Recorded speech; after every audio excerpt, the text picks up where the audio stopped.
안녕하십니까? 안경 쓴 늑대입니다.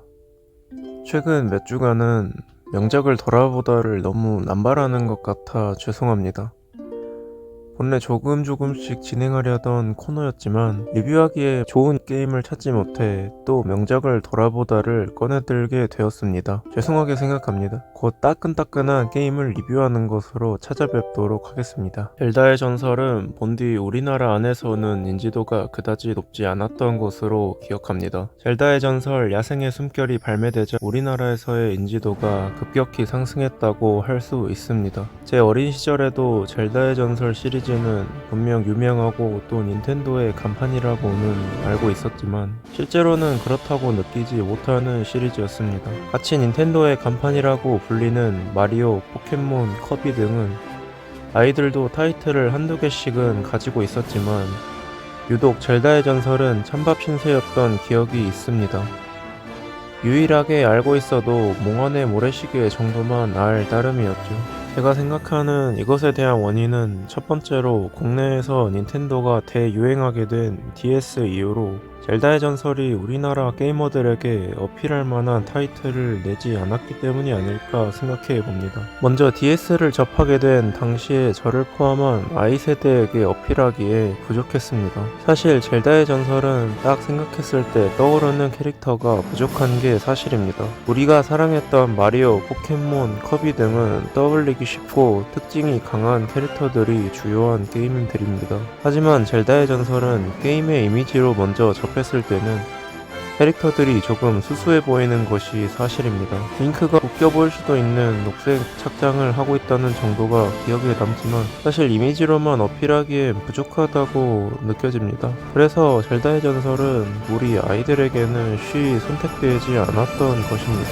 다음으로는 워낙 게임 내 외적인 분위기가 자주 바뀌는 시리즈 특성상 통일감을 주기 힘들었을 것입니다. 우리나라에 처음으로 정발된 시리즈가 몽환의 모래시계인데 그래도 이 타이틀만큼은 이름을 기억하는 아이들이 많을 만큼 그런대로 많이 플레이된 타이틀일 것입니다. 하지만 다음 DS 툰링크 타이틀이었던 대지의 기적은 정식 발매되지 않았고 오늘 다룰 스카이워드 소드와 황혼의 공주는 기기가 위로 접근성도 떨어져 팬을 모으기 힘들었을 것이라고 생각합니다. 3DS로 출시된 타이틀도 시간의 오카리나, 무주라의 가면의 리메이크, 신들의 트라이포스2로 전부 까마득한 시절의 리메이크거나 그 후속작인 경우가 많았습니다. 물론 3DS로 나온 타이틀이 하나 더 있긴 하지만 이건 넘어가도록 하죠. 또한 정발로 처음 접한 사람들의 툰링크 타이틀과 청년링크 타이틀 간의 괴리 때문에 같은 시리즈라고 생각하지 못했을 가능성 역시 클 것입니다. 시간의 오카리나나 무주라의 가면의 소년링크와는 또 분위기가 다릅니다.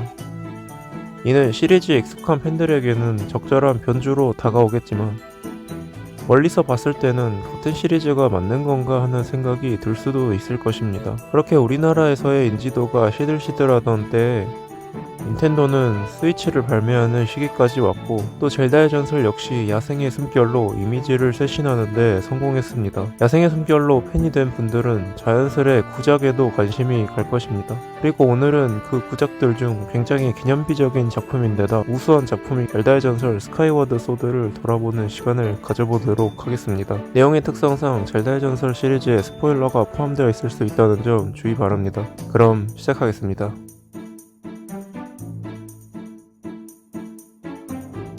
먼저 젤다의 전설 스카이워드 소드는 무대의 확장을 시도한 작품입니다. 바로 하늘로의 확장을 시도한 작품으로 그 전에도 이상한 모자나 황혼의 공주에서 하늘이 무대가 되는 장소가 등장하기는 했지만 주요 무대로 내세운 건 처음인 작품입니다. 물론 무대의 확장 자체는 젤다의 전설에서 자주 시도된 방법입니다. 신들의 트라이포스의 어둠의 세계, 신들의 트라이포스 2의 로우랄, 몽환의 모래시계의 해왕의 해역 등 무대를 넓혀 젤다의 전설 시리즈의 불, 물, 전기 던전들을 클리어하고 최종 보스를 맞이하는 시리즈 공식을 새롭게 느끼게 하는 것에 목적을 두고 자주 실행되던 방법입니다. 물론 세부적으로는 능력이나 도구의 차이도 있겠습니다. 하지만 스카이워드 소드의 확장은 게임 내외적으로 다른 시리즈의 그것보다 더 혁신적으로 느껴졌습니다. 위로 나온 타이틀인 만큼 로프트버드의 조작에 위 컨트롤러와 눈차크 조작을 완전하게 활용하게 한 무대의 확장이었습니다. 또한 하늘 위의 섬에서 시작한다는 특이 특이한 설정 때문에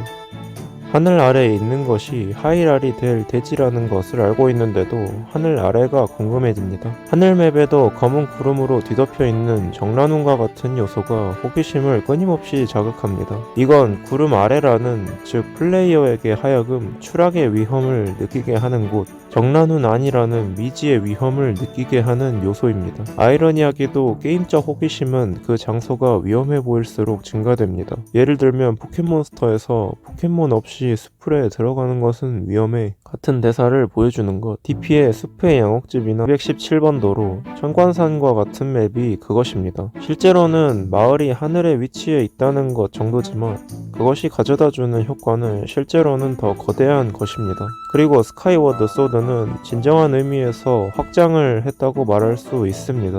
하늘과 대지를 서로 오고 갈 수 있는 형태로 등장시켰다는 것입니다. 사실 해왕의 해역이나 어둠의 세계는 확장이라기보단 전환이라고 이야기하는 것이 더 어울릴지도 모르겠습니다.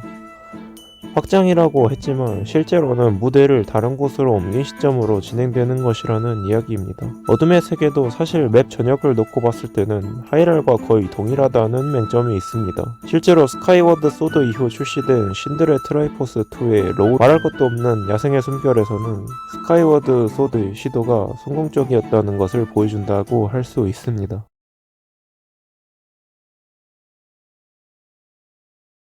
스카이워드 소드는 시리즈의 설정상 첫 시간대를 다루는 작품이니만큼 스토리가 다른 작품들보다 조금 더 각별하고 시리즈 전체에 영향을 끼치게 되는 요소가 많습니다. 스토리를 각별하게 만드는 것은 시간 여행의 이야기입니다. 작중에서 등장인물들은 사건을 해결하기 위해 시간 여행을 하게 됩니다. 젤다는 과거의 시간에서 종원자의 봉인을 강화하기 위해 스스로의 몸을 수정에 가두게 되고 링크에게 자신을 깨우러 와달라는 부탁을 하게 됩니다. 그리고 링크는 미래의 시간으로 돌아와 젤다를 봉인해서 깨우게 되며 링크에게 라고 하게 됩니다. 이는 항상 잠에서 깨며 게임을 시작하는 플레이어와 주인공인 링크에 대한 시리즈의 클리셰를 떠올리게 하는 요소입니다. 또한 작품에서 주인공이 젤다와 처음 마주쳤을 때 젤다가 건네는 첫 대사로서 수미상관을 이루는 요소이기도 합니다. 그리고 수정에서 깨워달라는 젤다의 부탁에 대한 대답으로 링크의 대화 선택문에서 항상 있는 장난기 있는 대답 없이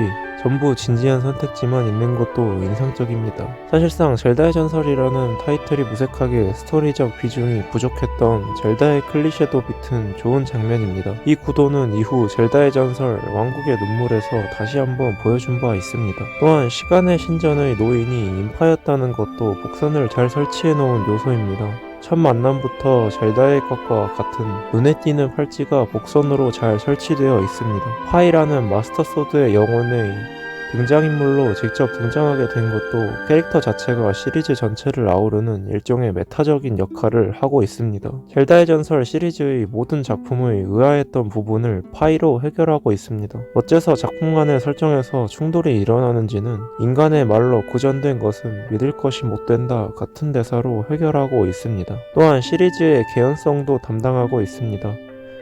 어째서 링크가 각성할 때 항상 바른 길을 걷는지, 어떻게 처음 마주하는 상황에서 항상 적절히 대처할 수 있는지에 대한 개연성이 되어주고 있습니다. 파이는 마스터 소드의 깃든 영혼으로서 하일리아 여신의 뜻을 수행하게끔 설계되어 있습니다. 즉 모든 작품의 링크와 세계의 운명은 하이라를 구하기 위해 설치된 백신 프로그램인 파이가 이끌고 있는 것입니다. 후에 야생의 숨결에서 늦어지는 젤다의 각성으로 인한 위기를 해결하기 위해 링크를 회생의 사당으로 인도한 것도, 왕눈에서 젤다와 링크가 패배하고 자신이 파괴된 상황에서도 하이라를 구원할 수 있는 방법으로 과거로의 회귀를 바로 실행하는 역할을 후에 수행하는 것으로 등장하는 것으로 미루어 보아 그런 역할로 탄생한 캐릭터라는 것을 알 수 있습니다. 사실 이런 캐릭터는 그러한 역할이 지나치게 강조되는 경우엔 캐릭터의 의도가 너무 투명하고 노골적이라 반감이 생길 수 있는데, 파이의 경우에는 인게임적으로도 훌륭하게 역할을 수행해내고 있으며 한 캐릭터로서도 충분히 매력적인 부분이 있기 때문에 그런 실수 역시 없다는 것도 장점입니다. 하늘의 탑이 추락하여 봉인된 괴물을 처치하는 것도 젤다에서 보기 힘든 스케일의 공격이기도 하고, 하늘의 탑이 나선형으로 돌출되어 있는 이유가 봉인된 괴물을 처치하기 위해 시간의 신전 앞의 구멍의 모양대로 되어 있다는 것을 생각해보면 젤다의 전설 시리즈의 순환적 세계관과 운명론적 매너가 생각나는 요소입니다.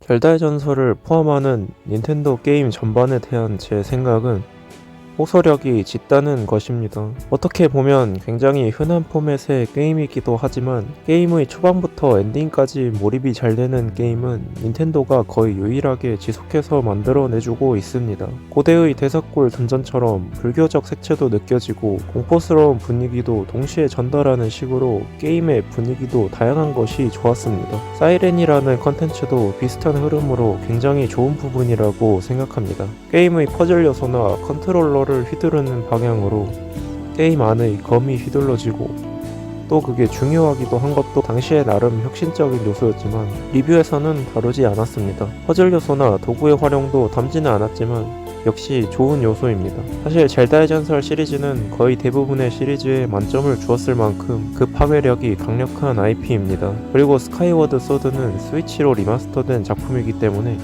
접근성도 다른 타이틀에 비해서 높은 편입니다. 제가 마음껏 추천할 수 있죠. 물론 타이틀 가격은 게임의 전무한 변경점에 비해서 조금 높긴 하지만 처음 하시는 분들한테는 나쁜 구매는 아닐 거라고 생각합니다. 그럼 오늘은 여기까지로 마치겠습니다. 오늘도 긴 시간 시청해주셔서 감사합니다. 안경 쓴 늑대였습니다.